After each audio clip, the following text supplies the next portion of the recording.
Hello guys, welcome sa isa na naman nating DIY adventure. And for today ay magko-convert tayo ng isang battery charge module para maging isang LVD or low voltage disconnect module. Ang board pala na to guys ay ang XH-M604 battery charge module. At dahil nga guys, meron tayong upcoming project na nangangailangan ng LVD module. So naisipan ko na i-convert na lang itong aking existing na battery charge module. At ang isa din pala guys ay ang kailangan kong LVD module ay dapat nasa 48 volts. So wala akong masyadong makita sa market. Kalimitan sa mga LVD module ay 12 to 36 volts lang ang supported voltage niya. Meron din namang 48 volts, so medyo mahal siya. So ang kagandahan nitong ating battery charge module ay up to 60 volts ang kanyang voltage handling. So pasok na pasok siya doon sa requirement natin na 48 volts para sa 48 volts battery system. Kagaya din guys ng mga LVD module, itong board na to ay nasiset din yung kanyang cut-off voltage at saka yung kanyang reconnect voltage. So mamaya magagamit natin ito as guide para pagka kinonvert natin siyang LVD module ay magkakaroon pa rin siya ng correct na cut-off voltage and reconnect voltage para maprotektahan ng ating battery. Nauna ko na palang kalasin guys yung relay nito. Kaya hindi ko na mapakita sa inyo kung paano siya gumagana as battery charge module. So mamaya na lang natin ide-demo.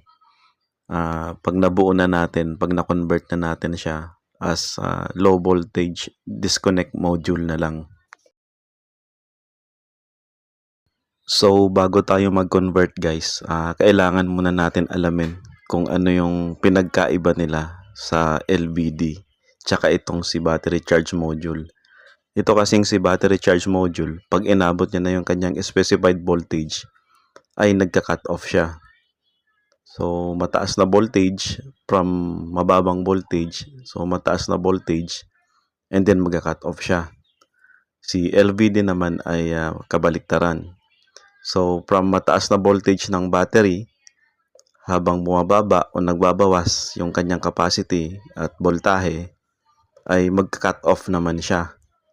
So yun yung kailangan nating tandaan bago tayo mag-convert para magamit natin siya ng maayos. At sa conversion naman ito guys ay simple lang naman ang gagawin natin. So magpapalit lang naman tayo ng relay.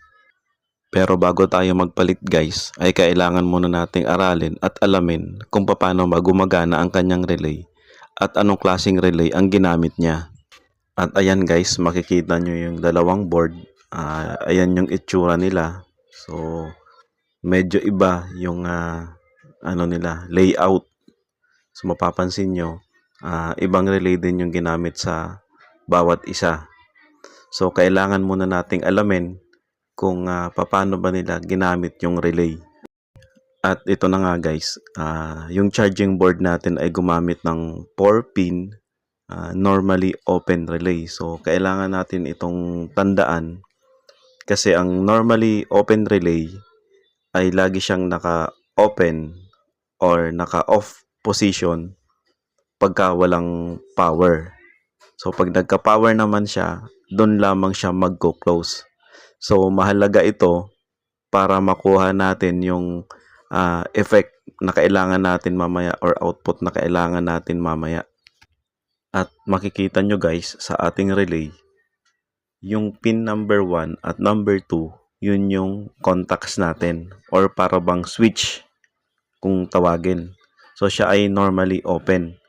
Siya ay magko-close lamang or magko-connect lamang pagka merong supply voltage or power sa kanyang contacts, which is yung pin number 3 and number 4. At makikita nyo rin guys kung paano siya nakakonect sa ating board.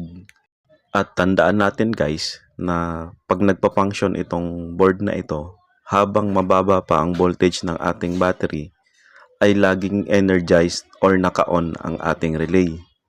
At pagka inabot niya na yung kanyang nakaset na voltage, full charge na yung ating battery, ay magka-cut off ito or madide-energized yung ating relay, and in turn ay mag-off ang kanyang contacts or mag-open.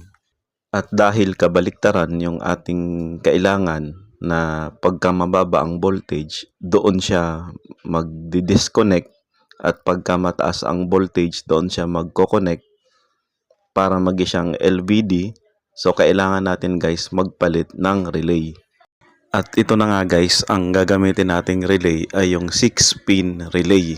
So ayan guys, makikita nyo naman yung kanyang configuration compared sa ating 4-pin relay. Ang kagandahan sa ating 6-pin relay guys ay meron na siyang both normally open at normally closed na contacts. So depende na lang kung paano natin siya i-connect para magamit natin yung function na gusto natin. So kung mapapansin nyo guys, yung pins 1 and 6 natin ay ang kanyang normally closed contact, at ang pins 2 and 6 naman ang kanyang normally open contact. At ang relay na to guys, pagka energized siya, ang pin 1 and 6 niya ay mag-o-open, at ang pins 2 and 6 naman ang magko-connect. So ito ang kagandahan sa kanya guys, kasi flexible siya. Kumbaga dalawang switch na ang laman niya sa isang relay.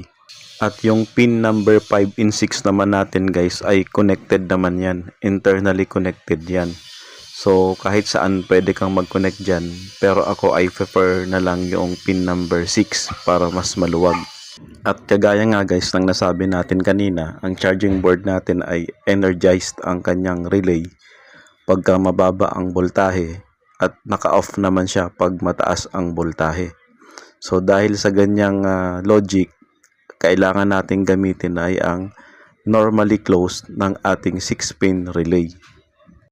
Kaya ang mangyayari niyan guys, kung gagamitin natin siya as LVD, habang mataas pa ang voltage ng ating battery, yung ating board naman ay hindi energized ang relay. So ibig sabihin, connected ang ating contacts. So habang bumababa na ang voltage ng ating battery, ay mag-energize naman ang ating board. At matitrigger niya na mag-open ang ating normally closed contact ng ating relay. At kung doon sa contact na yon nakakonect ang ating battery, ibig sabihin ay may iwasan na ang kanyang pagka-drain dahil disconnected na siya sa ating circuit. At dahil sa ganong logic ay parehas na rin sila ng LVD module ng function. So sa madaling salita ay na-convert na natin ang ating battery charge module para maging isang LVD module. At ito na guys ang kanyang magiging connection. So kung mapapansin nyo ay simple lang naman. So yung ating pins 3 and 4 ay same pa rin naman kung ano yung connection niya doon sa board. At simulan na nga natin mag-convert ng ating module guys. So nakalimutan ko palang banggitin kanina sa diagram natin ay ganito ang orientation ng relay natin, nakaharap sa atin. So yung pin out niya ng ating diagram ay nakaharap sa atin yung relay. So yan na guys yung ating 6-pin relay. At dahil nga 4 lamang yung butas ng ating board, kasi dating 4-pin relay ang kanyang nakakabit, so kailangan natin guys magdagdag ng isang butas para maipasok natin yung ating 6-pin relay. So may konting modification tayong gagawin guys sa kanyang board para magamit natin siya ng maayos. So meron tayong puputulin na PCB copper at ilalagay natin yung ating relay. So ayan guys, kung mapapansin nyo ay hindi siya lapat kasi hindi pa naman natin siya naipasok sa kanyang butas. So kailangan nating ma-mount siya ng maayos para hindi gagalaw-galaw yung ating relay. At ayan guys, kung mapapansin nyo, yung pin number 5 natin ay pinutol na natin. So kung matatandaan natin kanina, yan ay connected din naman sa pin number 6 natin internally. So wala namang magiging problema. So kaya ko lang naman siya pinutol para mabawasan yung aking bubutasin sa board kasi baka may tamaan na ibang linya ng copper. So yung ibang pins naman natin guys ay mariretain na natin kasi pasok naman yung 4 na butas, maliban lang sa pinaka number 1 pin natin dyan sa taas. So kailangan talaga nating gumawa ng bagong butas sa board para ma-mount siya ng ayos.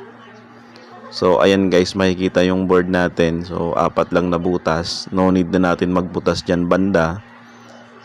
So kailangan na lang natin magdagdag pa ng isang butas na kagaya niyan na ginawa ko. So nagdagdag tayo ng butas para pumasok yung isang pin.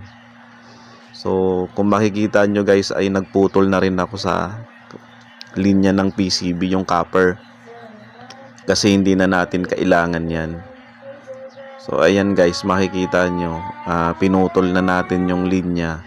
So yung copper pala na yan guys, yung linya ng copper ng PCB ay kabilaan yan kasi double sided itong board na ito. So kailangan din natin magputol dyan at saka doon sa kabila para ma-isolate natin yung isang pin na yan kasi hindi na natin siya kailangan guys. At ang gagawin na lang natin guys sa huli ay idudugtong na lang natin yung pin number 1 dyan mismo sa isang terminal. So ayan guys, kung makikita nyo meron din siyang linya ng copper. So yan yung pinutol ko guys. At ito na nga guys, so i-mount na natin yung ating relay sa ating board. At ayan guys, ay sakto naman yung ating mounting. So nagtapat naman yung mga butas at naidikit na natin siya sa ating board ng maayos. So ang gagawin na lang naman natin nito guys ay soldering ng ating component para talagang fix na siya sa ating board. At ayan na nga guys, ay na-mount na natin siya, nakasolda na siya sa ating board. So fix na siya niyan at maganda ang kanyang lapat naman. So kung mapapansin nyo guys ay nag-connect na lang tayo ng pin number 1 natin sa kanyang terminal. So gumamit tayo dyan ng medyo makapal na wire kasi mataas na current ang dumadaan dyan kasi dyan nakakonect yung battery and then yung load natin. So kailangan medyo makapal-kapal na wire. At dahil buo na nga natin yung board natin, tapos na natin siyang i-convert, so kailangan muna natin siyang subukan kung yung magpa-function nga ba siya as LVD module. Tara guys. At ito yung simpleng setup natin guys. Gumamit lamang tayo ng isang variable power supply para ma-simulate natin yung changes ng voltage, yung pagtaas at pagbaba ng voltage, kung mag-react nga ba siya according sa function ng isang LVD. So dito guys, kunyari ay iset natin na 16 volts yung ating reconnect voltage. So madali lang naman mag-set nito guys at maraming video sa YouTube kung paano ginagawa yung settings ng board na to.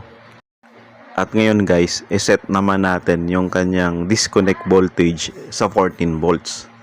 So same process lang naman guys. So doon lang naman tayo sa buttons maglalaro niyan hanggang sa makuha natin yung voltage na gusto nating iset. So ito ang kagandahan sa ganitong board guys. At dahil na-set na natin yung kanyang voltage parameters, pwede na natin siyang subukan kung magpa-function nga siya as low voltage disconnect module. At gumamit nga pala tayo dito guys ng analog meter para ma-appreciate nyo yung deflection ng kanyang needle. So makikita nyo talaga na may pumapasok na voltage at namamatay yung voltage or nag-off dahil sa needle deflection niya. So ayan guys, i-demo natin. So iikutin lang natin yung variable power supply natin para i-simulate yung pagtaas at pagbaba ng voltahe. So yung mini-measure pala natin dyan guys ay voltage. So baka isipin ng iba, ang tinitingnan natin ay continuity. So hindi po. So voltage na po yung mini-measure natin. So cutting on and off ng voltage. Kasi sa terminal natin ay pwede na natin ikabit yung battery at yung inverter or load na direkta.